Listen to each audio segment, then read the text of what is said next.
No one came to the CEO's paralyzed daughter's birthday until a single dad said, "Can we join you?" The wind slammed the cafe door so hard the windows rattled, and a cupcake with one stubborn candle skated toward the edge of a lonely table. A girl in a sleek wheelchair stared frozen between saving it and letting it fall. That's when a small boy in a yellow raincoat lunged forward, catching it in both hands like a life preserver. His father followed Rain in his hair and smiled as if to say, "Rescues should be asked for, not assumed." Follow my story to the end and comment the city you're watching from so I can see how far it travels. The plate trembled in the boy's hands, the tiny flame still holding its ground against the draft. "May I save your birthday?" the boy asked, his tone more serious than most grown men's. Grace Holloway blinked, caught off guard by both the question and the sincerity. "Yes, please." He eased the plate back toward her, straightened the candle with delicate precision, and glanced at his father for approval. "Good work, Eli," the man said. His voice was warm, but grounded, the kind that made you believe he meant what he said. He turned to Grace and offered his hand. "Ryan Parker, this is my son Eli." Her fingers disappeared into his calloused, steady nothing performative about his grip. "You two make a habit of dramatic entrances?" she asked, a small spark of amusement breaking through her usual reserve. "Only on Tuesdays," Eli replied. "And on days with thunder." Ryan tilted his head toward the rain pelting the glass. "Power might cut. Mind if we share your table until it calms down?" Grace glanced at the nearly empty cafe. "It's your storm," she said, gesturing to the chairs. The place had thinned as the sky darkened. Behind the counter, Marla wiped her hands on a faded apron, watching them with the calm knowing of someone who'd fed half the town in every season. Ryan slid into the seat beside Eli, draping his damp jacket over the back. If he noticed the matte black frame of Grace's chair, he didn't show it. Instead, he pulled a napkin and dabbed away a few drops of water that had landed on the table. "You keeping the candle?" he asked. "It seems stubborn," she said. "Stubborn candles make the best wishes," Eli declared. He leaned closer, lowering his voice. "You can tell me yours. I don't count." Grace smiled faintly. Then it wouldn't work. He nodded gravely, as if filing the logic away for later. Outside, the wind howled harder. Marla appeared with 3 steaming mugs. "House policy storm coffee's free if you're sitting near the windows. Call it risk pay." Ryan accepted his with a grateful nod. "Generous," practical Marla said. "Keeps people from dashing into traffic." Grace wrapped her hands around the mug, letting the heat collect in her palms. There was comfort in the silence that followed, not heavy, just unhurried. So Ryan said, "What does a person do on a birthday in a storm?" Apparently Grace said she hires a small rescue team. Eli straightened proudly. "We work for tips. Cake slices only." Grace's mouth curved almost against her will. "Noted. You from here?" she asked Ryan. "Close enough," he said. "Workshop's 15 minutes up the road. We build things, tables, cribs, the occasional boat shelf when I'm showing off." Dad fixed Marla's counter. Eli added. Grace's eyes drifted toward the counter. The corner was seamless, the grain running like a river. "You made that?" Ryan shrugged. "I listened to the wood until it told me what it wanted." "That's a line," she said, surprised at how easily the word slipped out. "It's also true." His eyes held the patience of someone who saw shape inside the rough. Eli leaned forward. Do you have a line? A line. Something you say that makes people go, whoa, and then think about it all day. Grace thought for a long moment. I used to. Don't fight the water, learn how it holds you. Eli's eyebrows shot up. That's good. That's whoa. Swimmer Ryan asked. Was Grace said. She blew out the candle before the storm could. Smoke curled upward like a small private prayer. The wind rattled the door again, and the lights flickered before steadying. Eli lifted his hand. Can we sing? Marla raised a brow. In my cafe, goldfish can sing if they want to. Eli grinned and began his father's baritone, steadying the wobbly melody. It wasn't a performance. It was an offering. Grace let the ache bloom behind her ribs unresisted. When the last note faded, Eli whispered, "Make a second wish. For backup." Greedy, she murmured, but her eyes stung. A man in a soaked baseball cap barged in, barking into his phone. Marla's look sent him to the far table. The world rushed back, cups clattering, espresso hissing, rain arguing with the town. Ryan offered her a fork. Permission to commit cupcake. Grace laughed, a sound even she didn't recognize. Permission granted. They ate and talked in safe circles. Whether local high school teams, the town's love-hate with the sea. Eli explained dinosaur hierarchies. Ryan listened to both of them with the same respect. When Eli finally paused for breath, Grace asked, "Any birthdays you're saving today?" "Someone we love," Ryan said. "Every year we come here and tell a story about her. Traditions," he added, "are how we carry people without dropping them."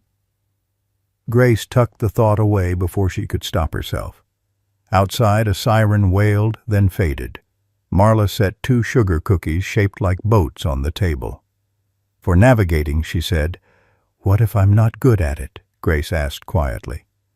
"Then you do what boats do," Marla replied. "Point your bow toward home even if you zigzag." Eli beamed. "Dad says course correction isn't a mistake, it's science." Grace glanced at Ryan. "Your dad has a line for everything. Only the important parts," he said. The wind began to ease, but neither of them moved to leave.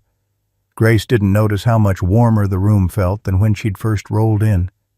The rain thudded softer against the windows, now no longer hurling itself in sheets but trickling in steady lines. Grace's eyes followed one drop as it wandered down the glass, joining others in crooked paths toward the sill. Eli's gaze stayed on her cupcake. "You didn't tell us your wish," he said, chin propped in his hands. "I told you," she replied, a faint smile tugging at her mouth. "It won't work if I do." "Maybe it already did," Eli said, simply, as if it were a fact as obvious as the mug in front of him. Ryan let out a quiet breath that might have been a laugh. "He's 6, he said to her. "Thinks he's 80. "I like 80, Eli countered. 80-year-olds say what they mean." Grace's smile wavered, but it stayed. "I like 8, too." The door chimed, letting in another curl of cold air. Someone entered, shaking rain from a sleek black umbrella coat, immaculate despite the weather. He scanned the cafe in a single sweep jaw, set impatience in the crease of his brow. Grace stilled in her chair, her voice flattening. "Something like that," she murmured when Ryan glanced at her. The man didn't see her. He moved on, settling near the front without a second glance. Ryan noticed the shift in her tone but didn't press. Instead, he slid the cupcake plate toward Eli. One more bite for the road, Eli happily obliged. When he was done, he rummaged in the pocket of his raincoat and produced a sticker, a slightly crooked cartoon stegosaurus, and placed it carefully in front of Grace. "For luck," he said. "Luck likes to be told where to go." I'll keep that in mind.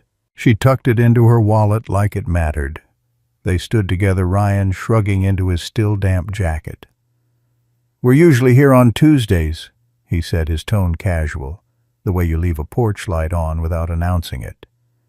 Grace's hand lingered on the wheel of her chair. Noted. Outside, the storm had thinned to a mist, the streetlights casting halos in the damp air. Ryan pushed the door open for Eli, then glanced back. For a heartbeat, Grace met his eyes. There were rooms in that look, some locked, some dusty, but a few windows cracked open. The bell chimed as they left, and the cold poked its head in like a curious neighbor. Grace stayed a moment longer, tracing a fingertip along the repaired corner of the counter. Marla leaned an elbow on the surface. "You going to sit here, waiting for the next storm?" she asked gently. "Or are you going to make your own weather?" Grace brushed a crumb from the plate. "Maybe," she said, surprising herself. "Maybe I'll learn to carry an umbrella." "Good start," Marla said. "Umbrellas are just portable courage." Grace turned toward the door, motors humming beneath her. The air outside was washed clean and waiting. She looked back once, her gaze catching the counter's smooth corner again. It felt like a promise a person could keep. The next Tuesday arrived with sun so bright it felt like an apology from the sky. Grace told herself she was just stopping in for coffee, that it was habit, not expectation. But when she rolled through the door, they were there. Ryan in his work shirt with sawdust still clinging to the cuffs, Eli in a hoodie with dinosaurs climbing the sleeves. "You came," Eli said, as though she'd just returned from a long trip. "I needed coffee," she said, though it came out softer than she meant. They told their Tuesday story, one thing they remembered about someone they'd loved. Eli went first, recalling how she, his mother Grace, guessed made pancakes that were always perfect circles. Ryan followed with a memory about a lullaby sung off-key. When they turned to her, Grace hesitated, fingers tightening on her cup. Finally, my mom said, "Water doesn't judge the shape of you. It just mirrors how you move." Eli grinned. "That's a good one." Ryan's gaze lingered, not with pity, but with interest, the kind you didn't have to earn. Marla passed by, topping off their mugs. "Some rooms are built to keep you dry," she said. "Some rooms are built to keep you."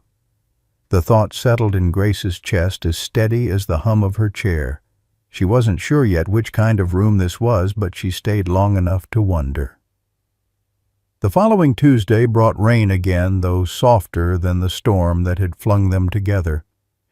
Grace lingered outside Harbor Light Cafe, watching the water slide off the awning before rolling in. Ryan and Eli were already there, sharing a plate of pancakes.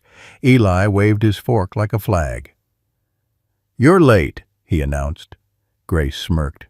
"Didn't realize this was an appointment." "It is now." Ryan said, his voice carrying that easy steadiness she was starting to recognize. Marla appeared with her coffee without asking. "First rule of Tuesdays," she said, "no one leaves without telling a story." Grace arched a brow. "A story about someone you've carried with you," Ryan explained. "Tradition." Eli went first, solemnly declaring, "She thought my middle name should be Brave." He grinned. "Dad said that's like giving me homework forever." Ryan added his own, a tale about a lullaby sung out of tune, but with perfect timing to hush storms. When their eyes turned to her, Grace hesitated. Her thumb rubbed the rim of her mug before she spoke. "My mother. She used to tell me water doesn't judge the shape of you. It just mirrors how you move." Eli's mouth formed a small wow. "That's a keeper," he said. Ryan's gaze held hers for a beat longer than usual, unforced but steady. The conversation drifted toward woodwork. Eli bragged that his dad could fix anything with a grain, and Grace finally asked about the cafe's counter. Ryan smiled faintly. That corner stopped being brave. I just reminded it how. Something about that line made her chest tighten. She wanted to ask what he'd mean if he were talking about people, not counters, but she didn't. Not yet. A flash of motion near the door caught her eye. A man in a tailored coat stepped inside, scanning the room with practiced disinterest. His gaze skipped right over her.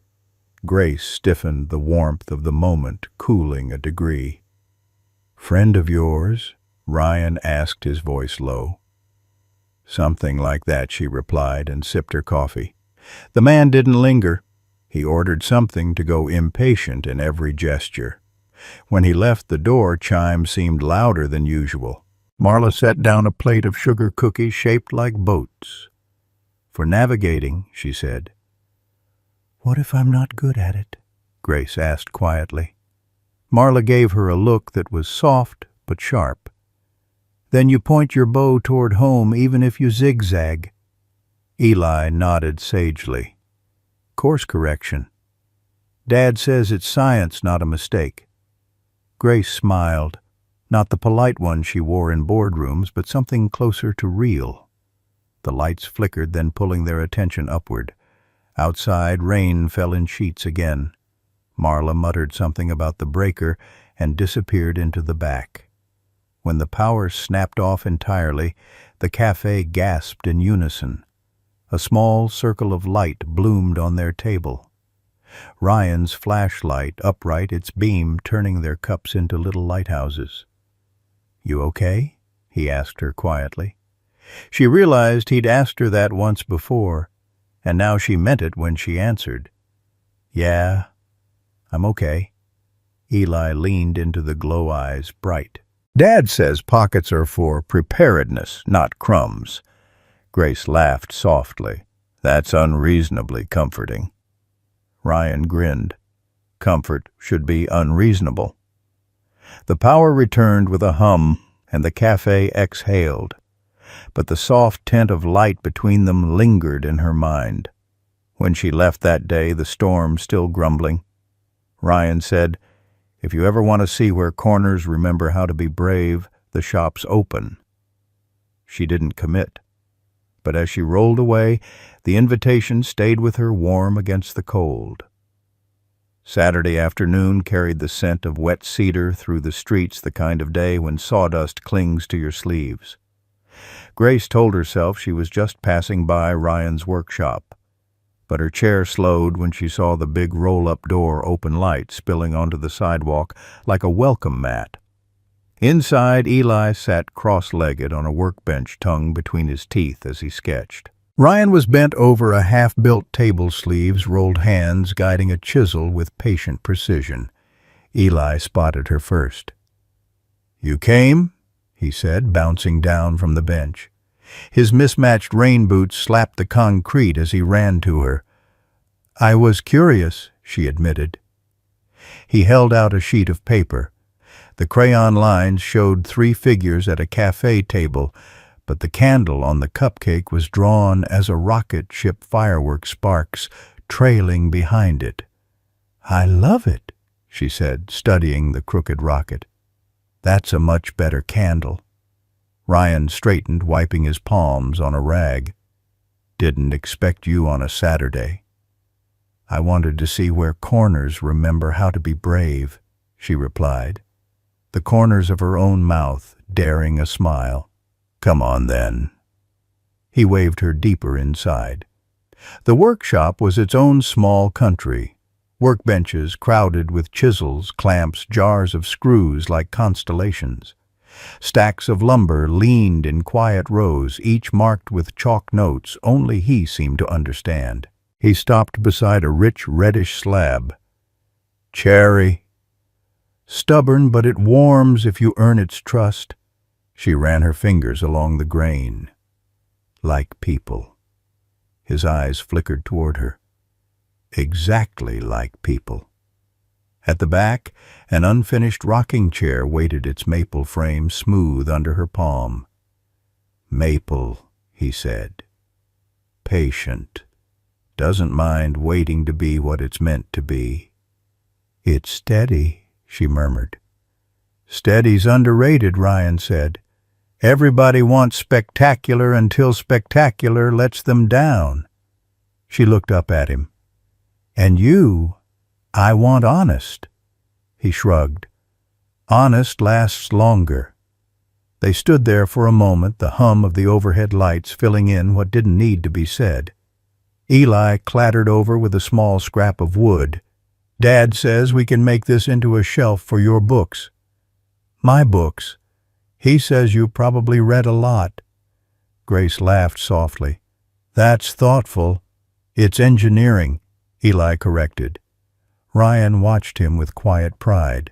"You'd be surprised how much of life is just making sure the shelves can hold what people give you." She met his gaze, and something unsteady stirred in her chest.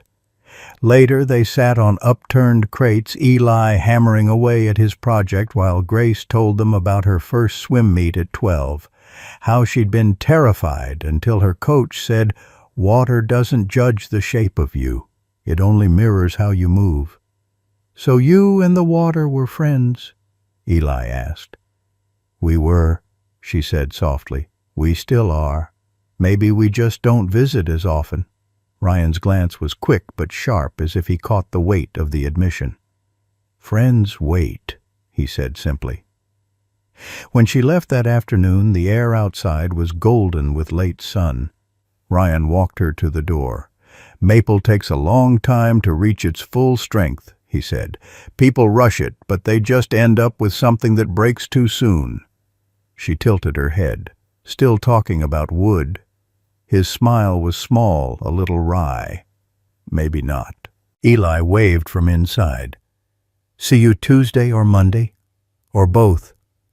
Grace rolled toward the corner, not realizing she was still smiling, the real one. Behind her, in a shop that smelled like cedar and possibility, Ryan watched her go and thought about roads some you build, some you clear, and some you just wait beside until someone's ready to travel them. Tuesday arrived with crisp autumn air, the kind that carried the faint bite of wood smoke. Grace found herself wheeling faster toward Harbor Light Cafe, telling herself it was just for coffee. Inside, Eli was perched at the counter, swinging his legs as Marla set down a plate of muffins. Ryan sat beside him, flipping through a dog-eared sketch pad. "You're early," Eli said with mock suspicion. "I'm on important business," she replied. "What kind?" he asked. "The kind that involves muffins." Ryan looked up, that same steady warmth in his eyes. "Glad you came." They settled into their Tuesday tradition. Eli told his story first, how his mom once painted a mural on his bedroom wall because white walls make dreams too small. Ryan shared one about his grandfather, a man who could fix anything except his own stubborn heart. When it was Grace's turn, she hesitated. The cafe was quiet, the hum of conversation a soft backdrop. "When I was little, my father used to tell me I could be anything," she began, but he always added, "as long as it's practical." She smiled faintly. "I think he thought dreams should come with a blueprint." "Mine don't," Eli said firmly. "That's because yours are good ones," Ryan said, ruffling his son's hair. The door swung open, and in walked the man from the other weak-tailored coat, impatient eyes. He spotted Grace this time, his brows lifting in something that wasn't quite surprise. "Grace," he said, voice cool. "Jonathan," she replied, matching his tone. He glanced at Ryan and Eli, his gaze flicking over them like they were furniture. "We need to talk," he said. "Not today," she answered, her voice steady. Jonathan's mouth tightened. "You can't keep avoiding." "I can, actually." Her fingers curled lightly around her coffee mug. Ryan's hand rested on the counter, not touching hers, but close enough to be a presence. Jonathan exhaled sharply as though she'd wasted his time and turned to leave. The door chimed behind him. Eli watched him go. "He's not nice?" he declared. Grace's lips curved. "No, he isn't." Marla came by with a fresh pot, pouring without asking. "Storms don't always bring rain," she said quietly. Later, as they stepped outside together, Ryan asked, "Old friend." "Old something," she said, shaking her head. "Some bridges don't need repairing." Eli skipped ahead, splashing through a shallow puddle. "Dad says if you don't want to cross it again, you burn it twice." Ryan chuckled. "Not exactly what I said." "But close," Eli insisted. They reached the corner where they usually parted ways. For a moment, neither moved. Grace could feel the air between them, not heavy, but charged like the stillness before a storm that might be good for growing things. "See you Saturday?" Ryan asked, casual but not careless. She hesitated, then nodded. Saturday. When she rolled away, the scent of wood smoke and coffee lingered, and so did the thought that maybe some corners weren't meant to stay broken. Saturday came with a pale morning sun, and streets still damp from an overnight drizzle. Grace told herself she was only stopping by the workshop because Eli had promised to show her his engineering project. The roll-up door was open again, warm light spilling over the sidewalk. Inside, Ryan was sanding the edge of a cabinet door, and Eli was crouched on the floor building a precarious tower from scraps of pine. "You made it?" Eli scrambled up and waved her in. "We're in the middle of a breakthrough." Ryan glanced up. "Structural integrity still pending," he said dryly, nodding toward Eli's leaning tower. Grace wheeled closer, eyeing the wobbling stack. "Looks daring." "It's supposed to be," Eli said proudly. "Dad says brave things aren't always balanced." Ryan gave her a half smile. "He's been listening." They spent the next hour in easy rhythm. Ryan showed her how to read the grain in a piece of walnut, how the lines told you which way the wood wanted to be shaped. Eli insisted she take a turn with the sanding block, and though the fine dust clung to her sleeves, she didn't mind. At one point, Ryan asked her to hold a board steady while he adjusted a clamp. His hand brushed hers, not lingering, but enough to leave a trace of warmth. "Perfect," he murmured. When Eli disappeared to fetch more nails, Grace glanced toward the back corner of the shop. A framed photo hung there. Ryan younger, with a woman whose smile was wide and unguarded, cradling a baby swaddled in a blanket patterned with tiny whales. "She loved the water too," Ryan said quietly, following her gaze. "We used to take the ferry just to feel the wind." Grace nodded, understanding the kind of absence that fills a room. "I'm sorry." He looked at her, then not with pity, but with the sort of acknowledgement that feels like trust.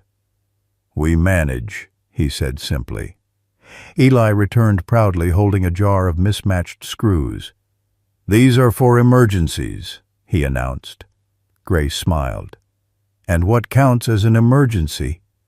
"When something worth keeping starts to fall apart," Ryan answered, his eyes never leaving hers. They built a small shelf together that afternoon, Eli handing over tools like a surgeon's assistant. When it was done, Ryan brushed the last of the sawdust away and held it out. "For your books," he said. She ran her fingers along the smooth edge. "It's beautiful." "It's honest," he corrected softly. By the time she left, the sun was sinking low, catching in the sawdust motes that floated in the workshop air. Eli called after her. "See you Tuesday," as though it were already settled. Ryan walked her to the door, leaning lightly against the frame. "Maple's patient," he said again, almost to himself. Grace met his gaze. Maybe people can be too.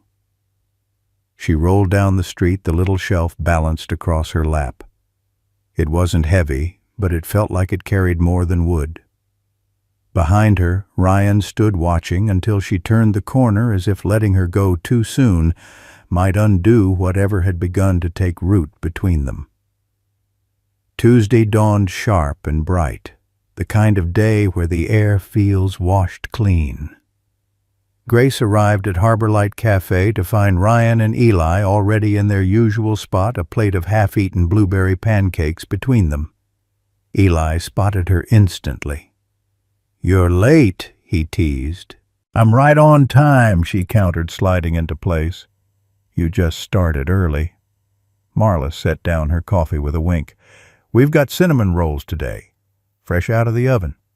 Eli leaned forward conspiratorially. "Dad says cinnamon rolls make people tell the truth." Grace arched a brow. "That so?" Ryan shrugged with a half-smile. "I might have said something like that." They shared their Tuesday stories. Eli went first, describing in vivid detail how his science teacher had spilled a whole box of marbles in class. Ryan's story was about fixing a neighbor's fence that had been leaning for years, and how the neighbor had finally admitted he'd been too proud to ask for help. When it was Grace's turn, she hesitated. "I once threw a birthday party," she said finally. "I invited 50 people. Only 2 showed up. Both left before the cake." Eli's mouth dropped open. "That's really mean." Ryan's gaze was steady, the warmth there touched with something protective.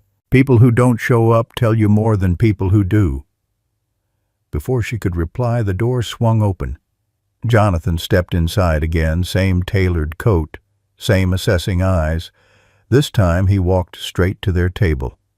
"Grace," he said evenly, "we need to talk, now."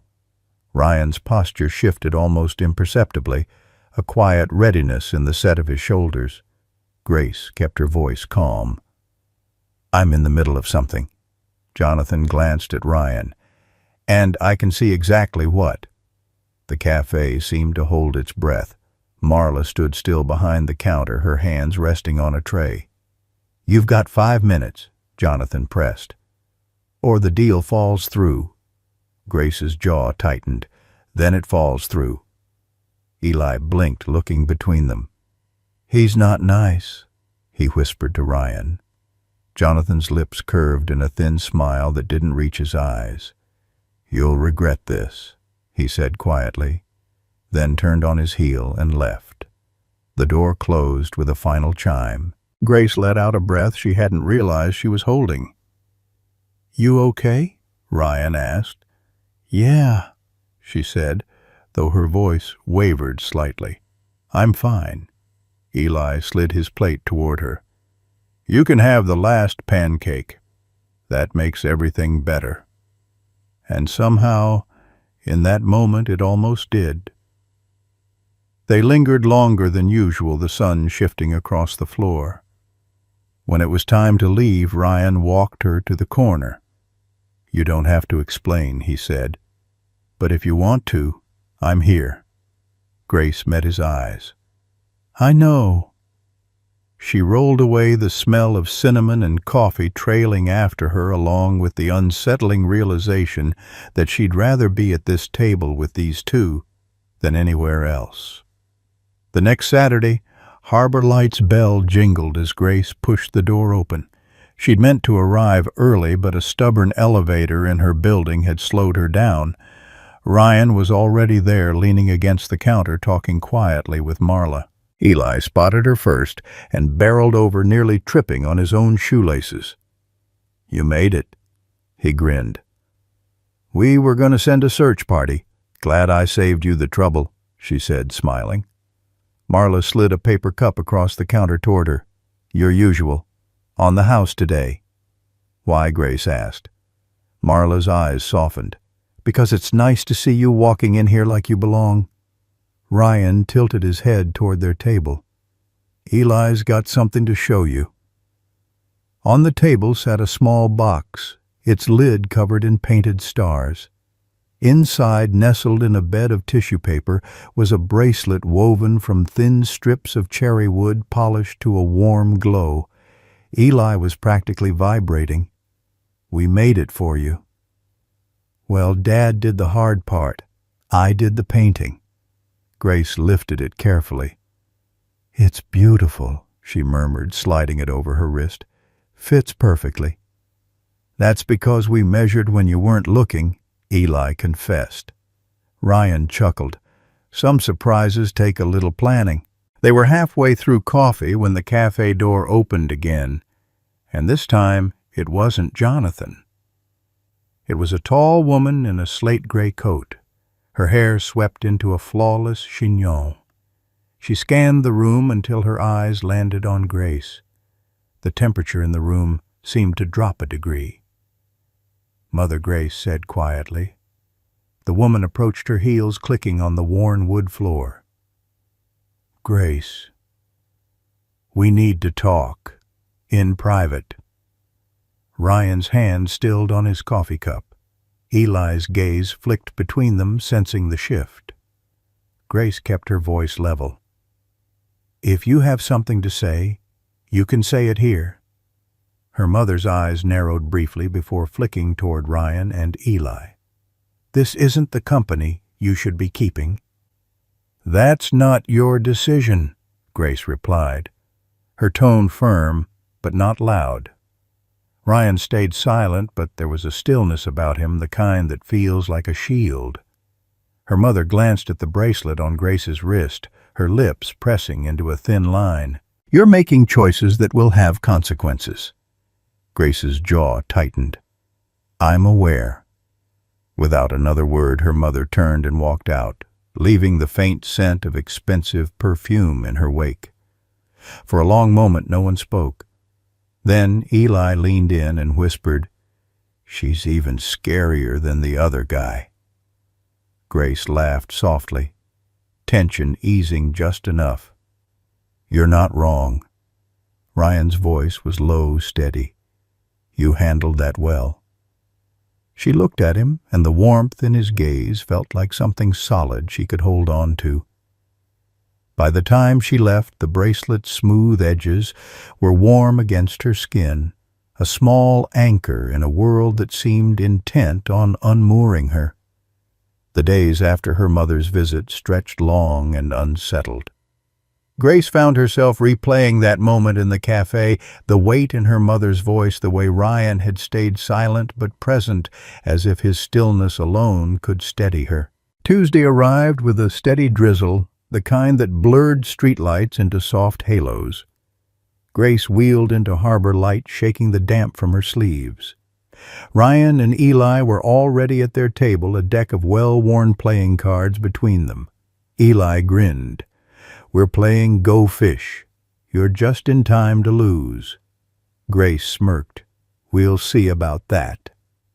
They played 3 rounds, and she won 2. Eli accused her of mind reading, Ryan called it good strategy, and Grace just laughed, the kind of laugh she realized she hadn't heard from herself in months.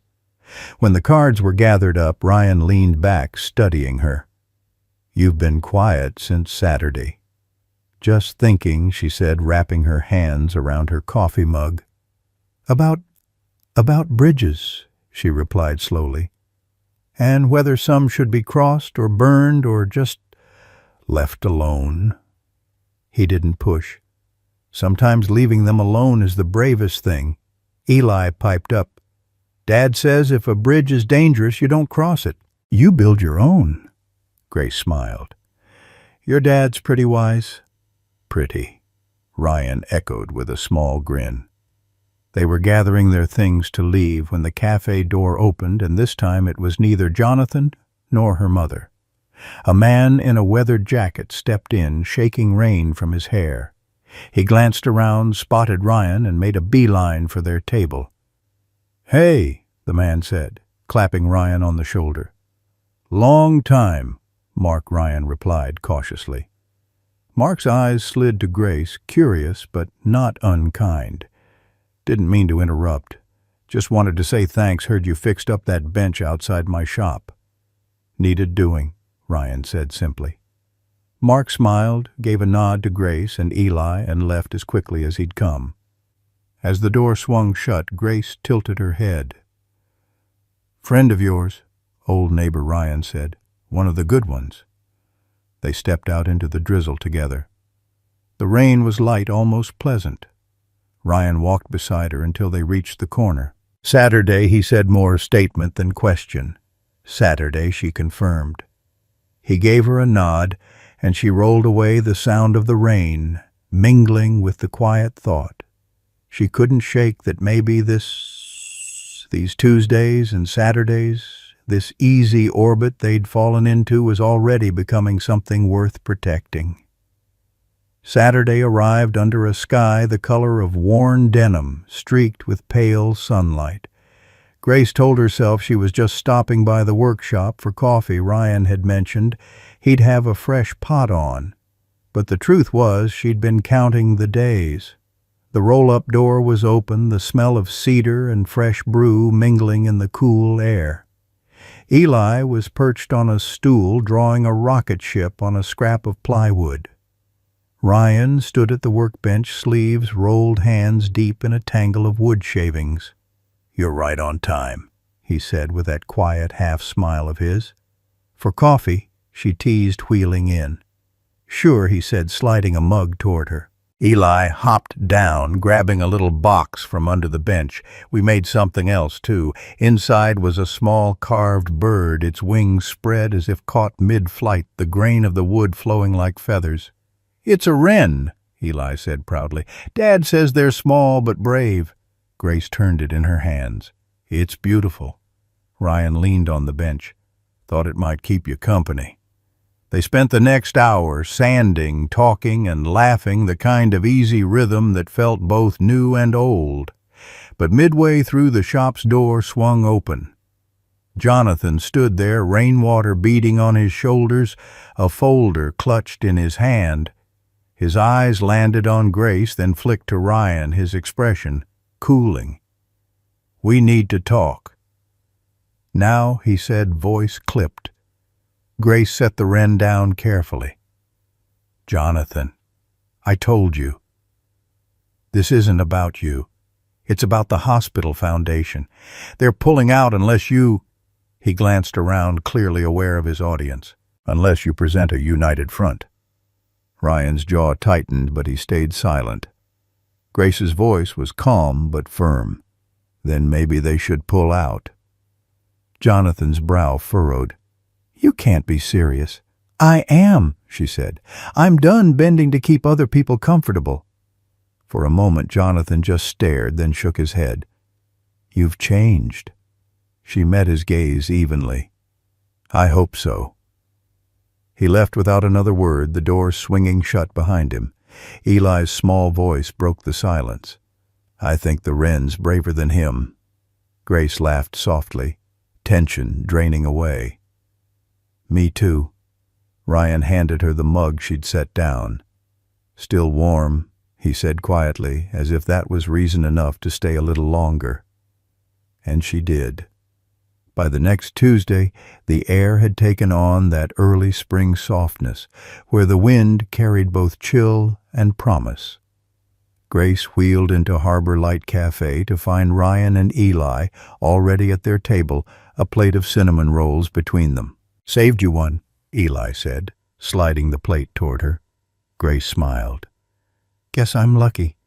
"You're more than lucky," Ryan murmured, eyes catching hers before he took a sip of coffee.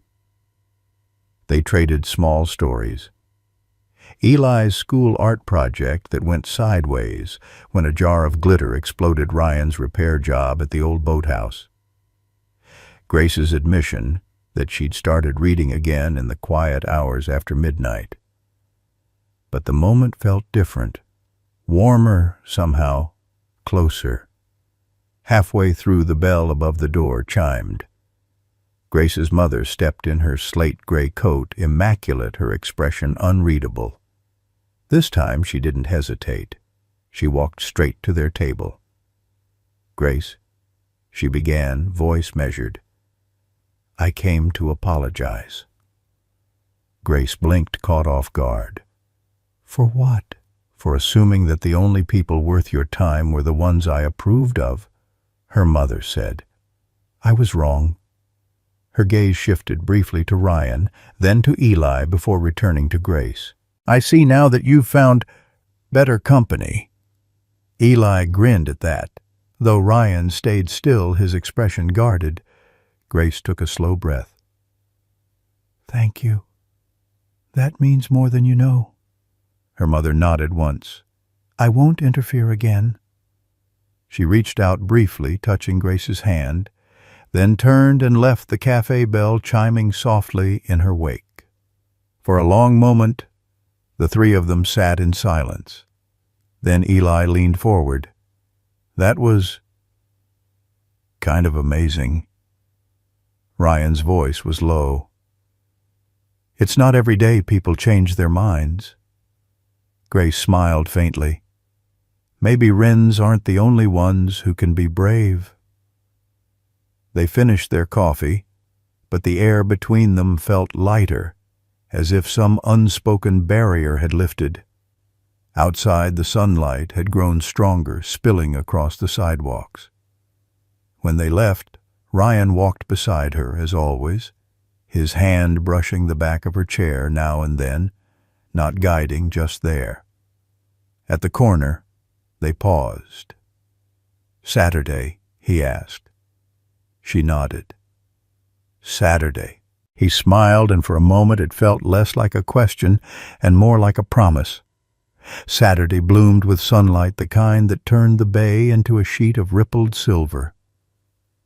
Grace made her way to the workshop, the carved wren tucked in her lap. She wasn't entirely sure why she'd brought it, except that it felt right to have it with her. The roll-up door was open again. Eli sprawled on the floor with colored pencils, sketching something that looked suspiciously like a cafe. Ryan was at the workbench, sanding a smooth curve into what might become the leg of a chair. "You're here," he said, glancing up. "I told you I would be," Grace replied, wheeling in. Eli bounded over. "Guess what Dad's making something for you?" Ryan shot him a look, but there was no heat in it. "Supposed to be a surprise." She raised a brow. "Now I'm curious." He hesitated, then stepped aside. On the bench sat a wooden frame, its joints clean and precise, its seat wide enough for her chair to roll under comfortably. "A table," he said simply. "Thought you could use one that actually fits." Her throat tightened. "Ryan, this is beautiful." "Not finished yet," he murmured, brushing sawdust from the edge. "But I will." They spent the morning in easy conversation, Eli darting between them, offering expert advice on sanding and stain colors. The light through the open door caught on dust motes, turning them to gold. At one point, Grace glanced toward the wren on the bench. "Small but brave," she murmured. Ryan's gaze followed hers. "Yeah, sounds familiar." Just after noon, Marla from Harbor Light appeared in the doorway holding a basket. "Thought you three could use lunch," she said.